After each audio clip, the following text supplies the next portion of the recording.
Bismillahirrahmanirrahim.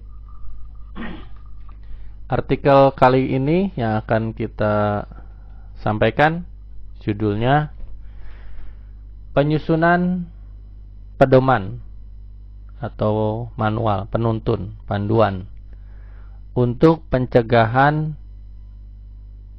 reaksi transfusi yang disebut sebagai penyakit graft versus host, inang versus transplantnya, graft itu transplantnya, upaya untuk mereduksi komponen darah yang diiradiasi setelah leukodeplesi komponen darah pre-storage. Judulnya panjang banget. Intinya ini bagaimana memperlakukan komponen darah untuk mengurangi reaksi transfusi yang mungkin timbul. Saya perbesar dulu.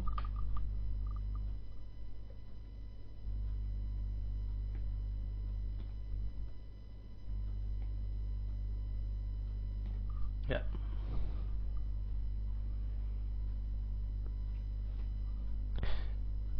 Reaksi transfusi yang berkaitan dengan graft versus host disingkat TAGVHD. TAGVHD. Itu bisa muncul ketika pasien ditransfusi dengan komponen seluler yang di dalamnya terdapat limfosit T. Limfosit T, sehingga limfosit T ini, limfosit T dari komponen darah yang ini masuk ke dalam ke tubuh pasien dan membangkitkan sistem imunnya. Ya, membangkitkan sistem imunnya. Ini yang menjadi dugaan kuat keyakinannya bahwa TAGVHD ini karena adanya limfosit T di produk komponen darah yang didapat oleh pasien. Sejauh ini satu-satunya terapi yang potensial kalau muncul kasus TAGVHD ini adalah dengan menggunakan sel punca, stem cell hematopoietik allogenik. Jadi transplantasi sel punca hematopoietik allogenik. Allogenik artinya dari tubuh pasien sendiri. Jika tidak ditemukan donor stem cell dalam waktu singkat gitu. Kalau memang ada donor stem cell yang pas, yang cocok bisa, tapi jarang katanya, jarang. Kalau dalam kondisi darurat mau tidak mau diambil stem cell dari tubuh pasien sendiri. Makanya disebut sebagai allogenik. Transplantasi sel punca, stem cell ini bahasa Indonesianya sekarang sudah dibakukan, sel punca hematopoietik allogenik.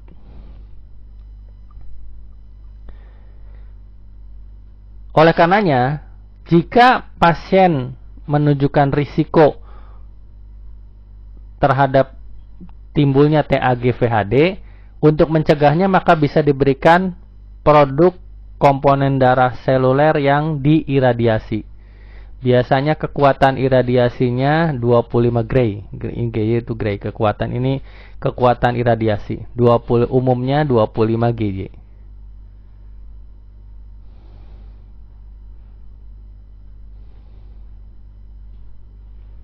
Berikutnya,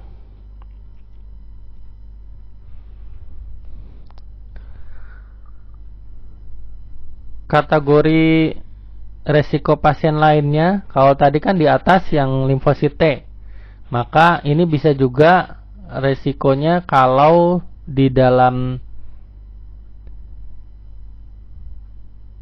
produk darahnya ada human leukocyte antigen, HLA, human leukocyte antigen, yang ketika masuk ke tubuh pasien, sistem imunnya tidak bisa mengenali sebagai benda asing. Ini yang bisa memunculkan TAGVHD juga. Kalau di dalam produk komponen darah yang diterima pasien ada HLA, human leukocyte antigen, kemudian di tubuh pasiennya tidak dikenali sebagai benda asing yang harus direspon secara imunologi. Ini bisa menyebabkan TAGVHD. Umumnya Katanya di sini disebutkan dari penelitian, pasien bisa mengalami HLA, bangkitan HLA ini kalau dia mendapatkan darah dari keluarga. Nah, itulah kenapa ya sangat dihindari gitu ya, darah dari keluarga itu untuk diberikan ke pasien. Bagusnya memang yang tidak ada pertalian keluarga untuk menghindari HLA ini. Ya. Secara rujukan literatur, Kopolovich mengidentifikasi ada 348 kasus dilaporkan, kasus TAG-VHD. Ya. Dari 348 ini ditelisik lagi ada 84 kasus yang berhubungan dengan HLA. Yang positif HLA itu ada 60 kasus. Jadi 71% itu disebabkan karena HLA.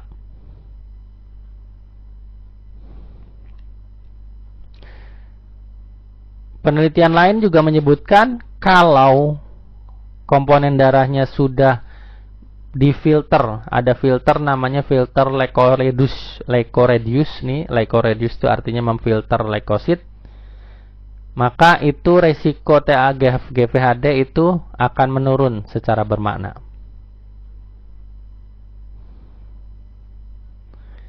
Ini di Inggris, 2 dari kejadian TAG-VHD itu terjadi di tahun 2000 sampai 2001 selama awal-awal menggunakan produk leukodepleted atau leukoreduce. LD ini maksudnya leukodepleted ya, leukodepletion tadi. Mirip-mirip dengan leukoreduce sebetulnya. Tinggal jumlahnya saja. Kalau leukodepleted itu jauh lebih, filternya jauh lebih ketat gitu ya kalau dibanding leukoreduce. Ya. Jadi ada 2 kasus di tahun 2000 sampai 2001 di awal-awal penggunaan produk leukoreduce di Inggris.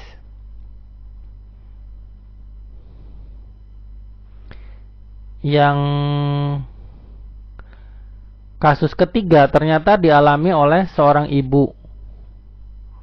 Ya, seorang ibu yang darahnya digunakan, ini alogenik juga, digunakan untuk transfusi intrauterin, transfusi janin. Waktu itu terjadi tahun 2012. Memang ini tragis, janin saya ini di Inggris Raya juga 2012, dan itu belum pakai leukodepleted atau iradiasi. Terjadilah TAG-VHD pada ibunya. Di Belanda, leukodeplesi itu sudah digunakan secara universal meluas seluruh Belanda sejak tahun 2001. Produk leukodepleted itu sudah digunakan secara luas di Belanda sejak tahun 2001.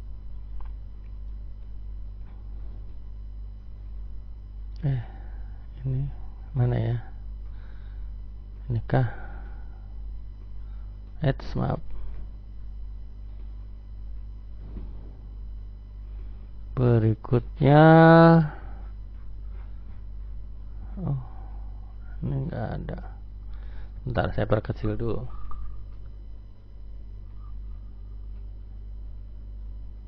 Ya, di sini berarti. Ya. Lihat hasil penelitiannya, hasil kajiannya.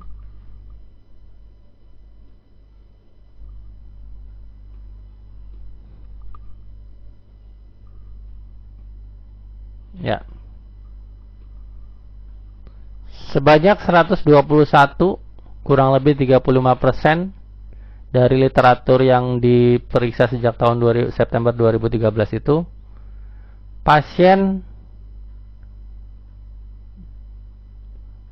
diindikasikan untuk ditransfusi menggunakan produk darah iradiasi. Jadi 35% pasien diindikasikan oleh dokternya untuk mendapat produk darah iradiasi karena risiko TAG-VHD tadi ya. Kemudian 14% 50 kasus setara 50 kasus setara 14% itu didapatkan ternyata katanya pasien menerima darah dari donor keluarga. sebanyak 50 kasus setara 14% dari total 348 di atasnya ya.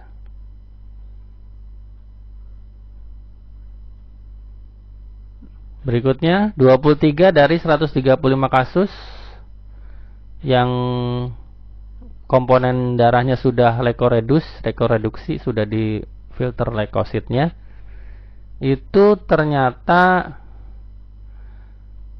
hanya 2 ya. Ya, ini sebentar. Was reported occur following transfusion of leukoreduced blood but only 2 were pre-storage. Jadi dari 135 kasus ini hanya 2 yang leukoreduced-nya pre-storage. Pre-storage itu artinya difiltrasi sebelum disimpan. Jadi sejak didonorkan, kemudian ada filter, kemudian baru disimpan. Itu namanya pre-storage. Ada juga yang namanya pre-transfusion. Jadi difiltrasinya setelah disimpan, kemudian ketika akan diberikan ke pasien baru difilter. Itu ada yang begitu. Jadi ada 2 model. Ada yang pre-storage, ada yang pre-transfusion. Yang ini pre-storage itu hanya 2 dari 135. Artinya 133-nya itu adalah post-storage atau pre-transfusion. Itu beda filternya di situ. Ya. Dari catatan penelitian ini didapatkan berbagai rujukan bahwa TAGVHD itu tidak terjadi ketika produk PRC atau eritrosit, konsentrat eritrosit maupun darah lengkap yang ditransfusikan ke pasien itu sudah disimpan lebih dari 2 pekan, 14 hari.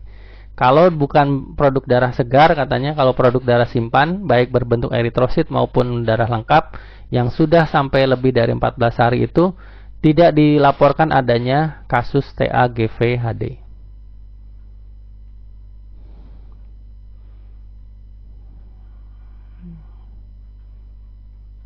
Bentar, saya perkecil lagi.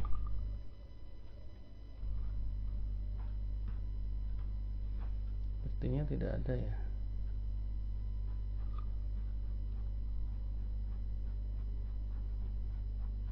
Ya, baik. Berarti tadi itu yang terakhir yang terkait dengan tidak adanya kasus yang dilaporkan, kasus TAGVHD yang dilaporkan ketika produk darah yang digunakan pre-storage, ya, di filter leukosit pre-storage dan disimpan sudah lebih dari 14 hari, baik dalam bentuk eritrosit maupun darah lengkap. Baik. Terkait dengan metode penelitian literatur. Pengkajian literatur pada penelitian ini berhasil mengumpulkan 104 publikasi. Jadi sebanyak 104 dikumpulkan dari tahun 2013 sampai 2018. 104 publikasi. Berikutnya yang saya beri tanda ungu itu. Penelitian ini mengevaluasi, jadi parameter yang dievaluasi adalah parameter perdarahan. Penelitian mengevaluasi dari publikasi tersebut yang berhubungan dengan parameter perdarahan. Ditemukan satu grup yang terdiri dari 40 pasien. Jadi dari publikasi itu ada 40 pasien yang secara random menerima komponen darah baik yang diiradiasi maupun tidak diiradiasi. Ada istilah sistem hemovigilance. Hemovigilance itu adalah suatu sistem untuk melacak balik pasien-pasien yang pasca transfusi apakah terjadi reaksi atau tidak. Penelitian ini berhasil mengumpulkan 35 sistem di berbagai tempat, diakses lewat IHN. IHN itu sebuah situs International Hemovigilance Network. Anda bisa cek kalau mau ihn.com kalau tidak atau .org.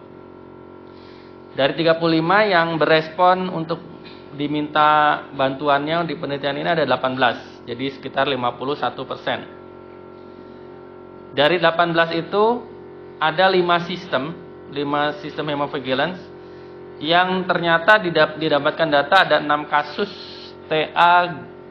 TAG-VHD. 6 kasus TAG-VHD dari 5 sistem yang berespon. Total 18, ada 5 yang dicek, ternyata ada 6 kasus TAG-VHD di 5 tersebut.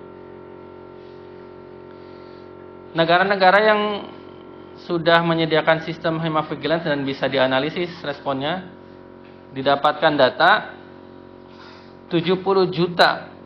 Jadi komponen darah seluler yang sudah difiltrasi leukosit pre-storage itu ada 70 juta yang sudah didistribusikan.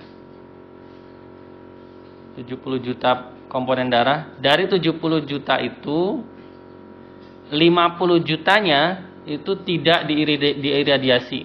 50 juta komponen tidak makanya beresiko tinggi terjadi TAG-VHD. Di Belanda sendiri kalau di filtrasi leukositnya itu syaratnya hasil setelah filtrasi itu kadar leukositnya kurang dari 10 pangkat 6 per kantong. 10 pangkat 6 leukosit yang sudah difiltrasi. Ya, ini ada tabel. Anda baca baik-baik, simak baik-baik tabelnya. Tabelnya tentang TAG-VHD di beberapa negara sesuai dengan sistem hemovigilance-nya. Ya. Ada 5 tadi ya kalau tidak salah yang ada kasusnya. Mulai dari daratan Inggris itu di paling kiri, kolom paling kiri itu negaranya. Kemudian kolom kedua tahunnya. Kolom ketiga kondisi pasiennya. Kolom keempat itu indikasi iradiasi, apakah ada indikasi atau tidak. Kolom kelima tipe komponen yang diterima. Dan kolom keenam itu keterangan atau catatan. Yang diperhatikan di kolom ke-1 negara, tahun, kondisi pasien, dan tipe komponennya saja. Jadi 4 itu. Kolom 1, kolom 2, kolom 3, dan kolom 5. Total ada 5 negara kan tadi yang ada kasus. Daratan Inggris, Prancis, Itali, Yunani, dan Spanyol. Ingat-ingat di daratan Inggris tahun berapa saja, Prancis tahun berapa, Itali tahun berapa, Yunani tahun berapa, Spanyol tahun berapa, pasiennya apa? Contoh di Inggris pasien pertama multiple myeloma, pasien kedua dan seterusnya. Komponen darah yang diterima apa? Kalau LD ini kan leukodepleted. LD ini leukodepleted, RBC red blood cell erythrocyte. Ya,